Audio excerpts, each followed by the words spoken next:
하나님 말씀은 누가복음 18장 1절로 8절입니다. 그런데 예수께서 그들에게 항상 기도하고 낙심하지 말아야 할 것을 비유로 말씀하여 이르시되 어떤 도시에 하나님을 두려워하지 않고 사람을 무시하는 한 재판장이 있는데 그 도시에 한 과부가 있어 자주 그에게 가서 내 원수에 대한 나의 원한을 풀어주소서 하되 그가 얼마 동안 듣지 아니하다가 후에 속으로 생각하되 내가 그 하나님을 두려워하지 않고 사람을 무시하나 이 과부가 나를 번거롭게 하니 내가 그 원한을 풀어주리라. 그렇지 않으면 늘 와서 나를 괴롭게 하리라 하였느니라. 주께서 또 이르시되 그 불의의 재판장이 말하는 것을 알아들으라. 하물며 그 하나님께서 그 밤낮 부르짖는 그의 택하신 자들의 그 원한을 풀어주지 아니하시겠느냐? 그들에게 오래 참으시겠느냐? 내가 너희에게 이르노니 속히 그 원한을 풀어주시리라. 그러나 인자가 올 때 그 땅에서 그 믿음을 만나보겠느냐 하시니라. 오늘 말씀 가지고 알쏭달쏭한 예수님의 질문, 인자가 세상에서 믿음을 보겠느냐, 이런 제목으로 말씀을 나누겠습니다. 우리는 다 주기도문을 알고 있습니다. 암송까지 하죠. 근데 주기도문의 배경을 기억하십니까? 특별히 주기도문을 말씀하시기 전에 주님이 이렇게 말씀하셨어요. 너희는 이렇게 기도하라. 그 전에 어떤 말씀이 있죠? 너희가 구하기 전에 너희에게 있어야 될 것을 하나님 아버지께서 이미 다 아셨느니라. 그러니까 너희들은 너희 필요를 구하지 말고 이렇게 좀 기도하라 하시면서 하신 내용이 그 하늘들에 계신 우리 아버지요, 아버지의 그 이름이 거룩히 여김을 받으시오며 아버지의 그 통치가 임하시오며 아버지의 그 뜻이 하늘에서 이루어진 것 같이 땅에서도 이루어지이다. 이 기도를 하라고 명령하시면서 이것을 어떻게 하셨을까요? 현재형 명령으로 제자들에게 주셨습니다. 헬라어에는 명령법이 두 가지가 있는데 과거형 명령은 한 번만 하라는 거, 현재형 명령은 그것을 중단하라고 할 때까지 계속해서 하는 거. 그러니까 우리는 끊임없이 이런 기도를 해야 되는 거죠. 기도에 세 가지 부분이 있지 않습니까? 아버지의 이름과 아버지의 통치와 아버지의 뜻, 이거에 대해서 항상 기도하라고 하셨는데 우리는 잠깐 기도했지 그걸 생각에 두고 있지 않지 않습니까? 예수님의 생각과 우리의 생각이 이렇게 자꾸만 차이가 나는 것이죠. 아버지의 그 이름은 무엇일까요? 그건 여호와 또는 야훼라고 그러는데 그 이름의 뜻은 출애굽기 3장 14절에 보면 거기에 잘 설명이 되어 있습니다. 그건 원어를 분석해야 이제 여호와라는 뜻이 나오는데 그걸 원어를 분석하지 않아도 예레미야서 33장 2절에 보면 거기에 여호와가 무슨 뜻인지를 잘 나타내고 있죠. 이 일을 성취하는 여호와. 특별히 거기서는 그 여자를 만드시는 여호와라고 나왔어요. 거기서 그 여자를 만드신 여호와는 새 예루살렘이 여성이거든요.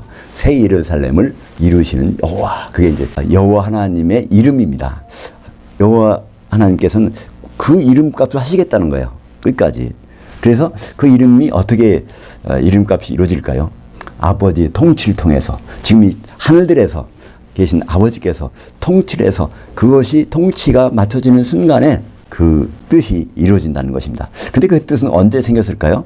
그 뜻은 하늘에서 이루어졌다고 되어 있습니다. 주기도문에는 하늘이라는 단어가 쌍수와 단수가 두 개 나옵니다. 아버지께서는 하늘들에 계신데 아버지께서 뜻을 세우신 것은 단수의 하늘에서 세우셨다는 것입니다.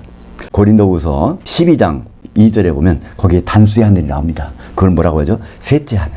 그러니까 이 우주가 있기 전에 이미 있었던 그 하늘이 이 하늘들이 생겼으니까 지구에서 볼 때는 그 셋째 하늘이 단수의 하늘인 것입니다. 하나님이 천지 창조하기 전부터 계획이 계셨는데 그 뜻이 땅에서도 이루어지기를 원한다는 것입니다. 이렇게 기도하라는 거예요. 그 땅이라는 것은 무엇일까요? 교회라는 것을 맨 처음에 어디서 알 수 있죠? 마태복음 5장 5절에서 온유한 자들은 복이 있나니 그들이 땅을 기업으로 받을 것이며 상속으로 받을 것이며, 그때 온유한 자들, 길들어진 자들, 하나님의 말씀에 길들어진 자라는 것은 믿음 있는 자들입니다. 믿음 있는 자들은 그 땅을 기업으로 받는다는 거예요. 우리가 믿음을 가지고 궁극적으로 그 기업으로 받을 건 새 예루살렘 아닙니까? 교회를 통해서 새 예루살렘이 이루어지는 것, 그것을 주기도문 가운데서 날마다 항상 쉬지 않고 기도하라는 것입니다. 오늘 누가복음 18장 1절에 그런데 예수께서 그들에게, 제자들이 한번 들었던 말이면 항상 기도하고, 그러니까 쉬지 말고 기도하라는 거예요. 그때 기도는 어떻게 하라고요? 주기도문대로 이렇게 좀 기도를 하라고, 그거를 항상 기도하라고 그러는데 그것을 말씀하시는 것입니다. 그러면 아버지의 통치가 결국 이루어진 현장이 놀랍게도 요한계시록 19장 6절에 나옵니다. 할렐루야 전능하시니 아버지께서 통치하셨도다. 통치가 완성되었도다. 우리가 주기도문을 잘 생각하고 있으면요, 요한계시록을 읽을 때 19장 6절에 가서 너무나 감정이 막 북받칩니다. 그거 안 느껴보셨습니까? 근데 그걸 못 느끼시는 것도 맞아요. 왜냐하면 거기에는 그거를 현대형으로 번역해놨어요. 아버지 통치를 지금 하신대. 이렇게 나오니까 아버지 통치를 이룬 게 아니라 아버지가 뭘 통치하신다고 이렇게 번역되어 있으니까 그럴만합니다. 근데 그걸 진정한 제대로 된 번역은 통치하셨도다. 그렇게 하늘들에서 통치를 이뤄나가시더니 막판에 결국은 통치하셨는데 그 결과물이 19장 7절에 어린 양이 혼인이 이르렀고 그의 아내가 준비되었으므로 새 예루살렘이 준비된 것, 바로 여호와의 이름의 뜻이 그녀를 만드시는 여호와, 이렇게 되지 않습니까? 그래서 오늘 누가복음 18장 1절의 말씀은 그들에게 항상 기도하고 낙심하지 말아야 할 것을 비유로 말씀하여, 이 말은요, 우리가 일상생활에서 항상 기도를 해야 된다. 그러니까 무슨 문제가 생겨도 항상 기도하고, 문제가 안 생기더라도 항상 기도하고, 이런 기도하는 생활을 가져야 된다는 것으로 받아들이기가 쉽습니다. 근데 18장 1절에는요, 접속사가 있어요. 그런데 이것은 17장 맨 마지막 절 37절에 있는 말을 연결해서 주실 말씀입니다. 누가복음 17장 맨 마지막 37절은 무슨 말이 있었을까요? 제자들이 물었습니다.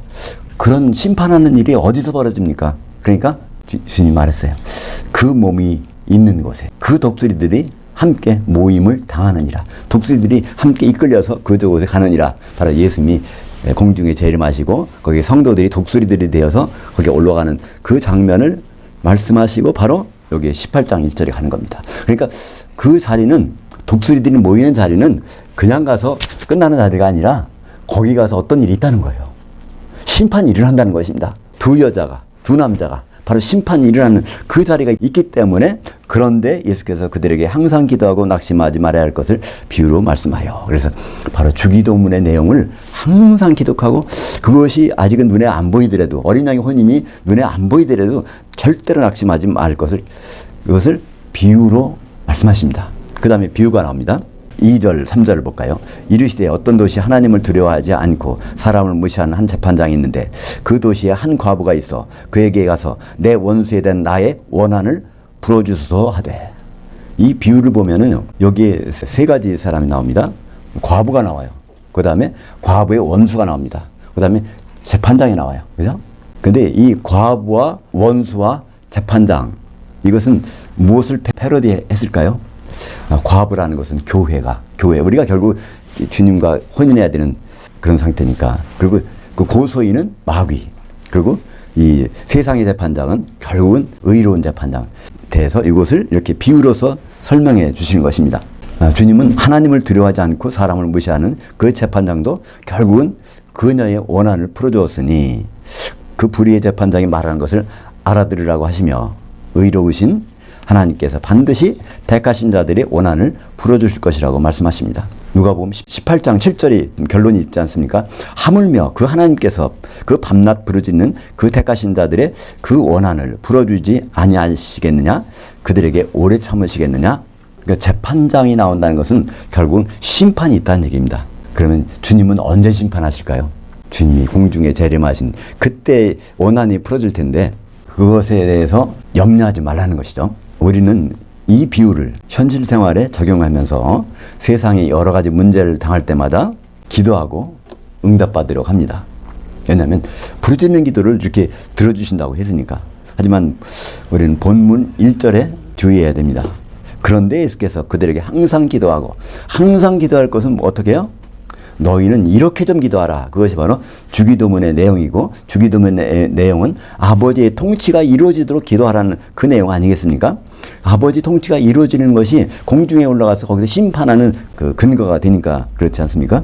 사도들과 성도들은 그리스도의 혼인을 위해서 중매쟁이와 혼인 당사자로 택하신 자들입니다. 성경에 예수 및 제자가 많이 있지만 크게 분류하면 딱 두 가지입니다. 사도들, 성도들. 그건 어디까지 이렇게 이어질까요? 세세토록. 왜냐하면 요한계시록 21장 14절에 보면 새 예루살렘의 기초석은 12 사도들이고 그 후에 성도들이 하나의 벽이 돼서 그 위에 있는 거니까 그것은 끝까지 사도들과 성도들은 구분되는데 항상 같이 있게 되는 것입니다. 고린도후서 11장 2절, 우리가 왜 과부인가를 생각해 볼 수 있는 대목이죠. 내가 너희를 정결한 한 처녀로 한 남편인 그리스도께 드리려고 중매했음이로다. 그러니까 사도인 바울이 그 교회를 어떻게 해요? 한 남편인 그리스도께 드리려고 중매해놨다는 거예요. 과부란 뜻이 무엇일까요? 원래 과부란 뜻은 남편이 없어졌다는 얘기입니다. 사실 우리는 남편이 지금 이 세상에 없어요. 왜냐하면 그 셋째 하늘에 계시니까 그분이 오셔야 남편이 있는 거고, 그분이 오시기 전까지 우리의 신부는 과부입니다. 그죠? 주님이 오실 때까지 우리 혼인을 끊임없이 방해하는 원수가 있습니다. 그것은 바로 고린도후서 11장 3절에 11장 2절에 중매했다는 단어가 나오고요. 그 다음에 연이어서 어떻게 나오죠? 그러나 나는 그 뱀이 그 한계로 하와를 미혹한 것 같이 너희 마음들이 그리스도를 향하는 진실함과 깨끗함에서 떠나 부패할까 두려워하노라. 어쨌건 마귀는 우리가 혼인할 생각을 그만두도록 이렇게 미혹하는 일이 끝까지 있다는 것입니다. 그 세상의 그 과부가 불의한 재판관한테 가서 계속 원한을 풀어달라고 하는데 그 상황을 한번 생각해 보셨습니까? 과부는 얼마든지 합법적으로 결혼할 수 있어요. 과부로서 결혼한 사람이 대표적인 사람이 누굽니까? 유다의 며느리 다말이 아닙니까? 다말은 남편이 죽었어요. 결국은 과부인데 시아버지와 그 메시아의 길을 열기 위해서 씨를 갖지 않습니까? 한에서. 또 누가 있습니까? 모압 여인 룻이 있어요. 룻도 원래는 남편이 있었는데 남편이 죽었습니다. 근데 보아스를 만나서 결국 성경의 이야기는요, 결국 과부가 혼인해야 된다는 그것이 메시아의 길을 여는 통로로 계속 우리에게 보여주고 있지 않습니까? 또 하나 더 있죠. 밧세바. 밧세바는요, 남편이 죽어서 다윗이 이제 전쟁터에 보내가 죽게 했지만, 그래서 과부입니다. 그래서 과부로서 합법적으로 결혼한 거예요. 다윗하고, 그죠? 그러니까 이렇게 과부는 거기서 끝나는 것이 아니라 결혼할 자격이 있고 결혼할 생각이 항상 있는데 그것을 끊임없이 방해하는 것이 이 고소인이라는 겁니다. 어떤 이유를 붙여서 갖고 괴롭히려고 어떤 소송을 걸어서 거기에 재산을 다 압류하고 그것을 한 개가 아니라 수십 개의 소송을 걸어놓으면은 그 꼼짝달싹도 못합니다. 그렇게 소송 걸린 과부한테 누가 혼인을 하겠습니까? 그러니까 결국은 근데 그 재판관에 그 원한을 풀어줬다고 돼 있습니다. 우리 하나님도 결국 우리 과부 신세인 우리가 합법적으로 혼인하도록 이렇게 원한을 풀어주신 때가 있다는 것입니다. 셋째 하늘에서 주님이 오시기까지 과부인 교회는 마귀에 대해서 원한이 있습니다. 끊임없이 혼인을 방해하고, 심지어 우리가 알지 못하는 사이에 큰성 바벨론이 그거 아닙니까? 교회가 그리스도를 남편으로 생각해야 되는데 세상의 좋은 것들을 향해서 끊임없이 마음을 두도록 이렇게 하는 것입니다. 그게 사실은 과부가 남편을 갖지 못하게 하는 방해하는 공작이죠. 베드로전서 5장 8절. 오늘 누가복음 18장 이 내용들은요, 18장 1절에 보니까 그런데 예수께서 그들에게 이렇게 말씀하셨습니다. 여기에 누가 있을까요? 사도인 베드로가 여기 있었습니다. 그때는 12사도가 있을 때니까 사도인 베드로가 이 말씀, 거기서 소송을 거는 마귀가 있다고 그러는데 그 마귀를 베드로전서 5장 8절에서 이렇게 말씀하고 있습니다.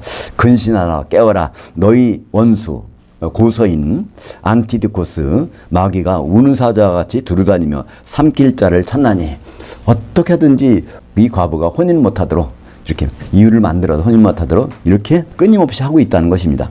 여기에서 이 원수라고 하는 안티디코스, 이것은 소송에서 고소인, 당사자인 고소인. 우리가 보통 원수라는 단어도 있어요. 그죠? 마태복음 13장 39절인가요? 거기 보면 마귀를 너희 원수, 마귀. 이때 원수는 에크드로스라는 진짜 이제 원수 역할을 하는 거고요. 여기 누가복음이 나온 것은 안티디코스. 소송에서 괴롭히고 있는 사람. 이것을 이제 원수라는 단어로 번역했습니다. 마귀의 권세를 이제 요한계시록을 보면 누가 받았습니까? 바다에서 올라오는 짐승이 큰 용으로부터 권세를 받아서 그 누굴 미혹해요? 큰성 바벨론 음녀교회를 미혹하는 장면이 나오지 않습니까? 그러니까 얼마나 미혹됐는지 큰성 바벨론 말세교회가 자기의 본분을 완전히 깨끗이 잊어버려요. 큰성 바벨론이 나중에 독백하는 장면이 어디 나오죠? 요한계시록 18장 7절에 거기 뭐라고 되어 있죠? 그녀가 마음에 말하기를 나는 여왕으로 앉은 자요. 왕이 오실 필요가 없다 이런 거죠. 근데 과부가 아니라 난 남편이 필요 없다. 과부가 아니라. 이렇게 말로 고백하는 상태까지 돼 있다는 겁니다. 교회가, 마지막 때의 교회가 예수 그리스도를 남편으로 생각하지 않는다는 거예요. 그런 정도까지 안티디코스, 고소인의 역할이 심각하다는 것을 알 수 있죠. 교회의 원한이 풀리는 심판은 언제 있을까요? 공중에서 있습니다. 왜냐하면 오직 그 자리에서 심판이 있으니까. 우리는 지상에서 심판이 있을까 생각하는데 절대로 지상에서는 없습니다. 왜냐하면 주님이 공중까지만 오시니까 그렇습니다. 누가복음 18장 8절이 오늘 제목에 합당한 내용이죠. 내가 너희에게 이르노니 속히 그 원한을 풀어주시리라. 그러나 인자가 올 때 그 땅에서 그 믿음을 만나보겠느냐 하시니라. 여기 번역이 대부분의 우리말 성경은요, 세상이라고 번역했어요. 세상, 코스모스가 세상이고 개는 땅입니다. 여기는 세상이 아니라 땅입니다. 땅은 주기도문에서 나오는 땅이죠. 바로 땅에서도 이루어지다. 교회에서 어린 양의 신부가 이루어진다는 건데, 이거를 세상으로 번역하니까 정말 알쏭달쏭한 예수님의 질문이 돼버린 것입니다. 원래는 정확한 질문인데 알쏭달쏭하게 돼 있는 것이죠. 그 땅이 어디로 올라갈까요? 공중으로 올라가죠. 우리가 생각하기에는 참 상상이 안 돼요. 어떻게 이 지구가 땅에 올라갈까? 근데 우리는 이때 부활한 다음부터는 영의 몸 상태에서 모든 것이 이동하게 됩니다. 그죠? 이제 공중에 다 올려지는데, 모든 독수리들이 다 공중에 올려지는데, 그때 큰 성 바벨론은 어떻게 될까요? 거기 올라갔다가 요한계시록 18장 21절을 보면, 이에 한 힘센 천사가 큰 맷돌 같은 돌을 들어 그 바다, 바로 불 섞인 유리바다 지옥에 던져 이르되, 이 큰 성 바벨론이 이같이 비참하게 던져져 결코 다시 보이지 아니하리로다. 그러니까 공중까지 올라갔다가 지상으로 다시 떨어지는 것이 아니라 그 불 섞인 유리바다 지옥으로 가서 천년 동안 있겠다는 거예요. 그때 교회를 고소하던 마귀도 동시에 무저갱에 갇히게 됩니다. 요한계시록 20장 1절부터 3절까지 마귀가 어디로 들어가는지를 볼까요? 또 내가 보매 천사가 무저갱의 열쇠와 큰 쇠사슬을 그의 손에 가지고 하늘로부터 내려와서 그 용을 잡으니 곧 옛 뱀이요 마귀요 사탄이라. 잡아서 천년 동안 결박하여 무저갱에 넣어 잠그고 그 위에 인봉하여 천년이 차도록 다시 만국을 미혹하지 못하게 하였느니라. 이게 바로 우리의 원한을 완전히 풀어주신 거잖아요. 더 이상은 마귀가 안티디코스, 고소인이 어디 무적에 들어가 버렸네. 우리를 고소할 사람이 없는 거예요, 전혀. 그죠? 이거보다 확실한 우리의 원한이 풀어지는 경우가 어디 있겠습니까? 그리스도의 심판은 지상이 아니라 공중에서 이루어집니다. 데살로니가전서 4장 16절 17절 보면, 주께서 호령과 천사장의 음성과 하나님의 나팔 소리로 친히 하늘로부터 강림하시리니, 그러니까 셋째 하늘로부터 강림하시리니 그리스도 안에서 죽은 자들이 먼저 일어나고 기독교인만 부활합니다. 그 후에 우리 살아남은 자들도 그들과 함께, 그러니까 여기도 살아있는 기독교인이 함께 구름 속으로 끌어올려져 공중에서 주를 만나게 하시리니. 여기서 공중이 아에르, 독수리는 뭐죠? 아에토스. 공중에 서식하고 있는 존재는 아에토스인데, 그거를 우리말로 번역을 독수리라고 하는 거죠. 그러니까 누가복음 17장 마지막에 37절에 그 독수리들이 다 올라가는데, 기독교인들이 죽은 기독교인이나 산 기독교인이나 다 부활해서 공중까지 올라가는데, 거기서 운명이 갈리게 됩니다. 어떻게 해요? 인자가, 심판하는 자가 그 믿음 만나보겠느냐, 이렇게 말씀하게 되는 것입니다. 계시록도 주님이 공중까지 오시는 것을 확신합니다. 계시록 16장 1절과 17절에 보면 거기에 7 재앙을 가진 7 천사가 그 심판은 재앙의 대접을 그 땅에 쏟으라고 합니다. 근데 16장 17절에 보면 7재는 어디서 쏟아요? 공중에다가. 그러니까 이 두 가지가 함께 만족되려면은 땅을 공중에 올려놓고 독수리들이 다 올라간 그곳에다가 마지막으로 7 재앙의 대접을 떴는 것이 아니겠습니까? 그러니까 주님이 이것을 이미 누가복음 17장 37절에서 확인시켜 주셨습니다. 그들이 대답하여 이르되 주여 어디오니까? 주님 그 심판 자리가 어디입니까? 이르시되 그 몸이 있는 곳에는 그 독수리들이 함께 모임을 당하느니라 하시니라. 부활하신 주님은 큰 독수리고요. 부활한 성도들은 그의 형제 독수리들입니다. 큰 독수리란 말이 요한계시록에 한번 나옵니다. 그죠? 12장 14절에 보면 여기 나와요.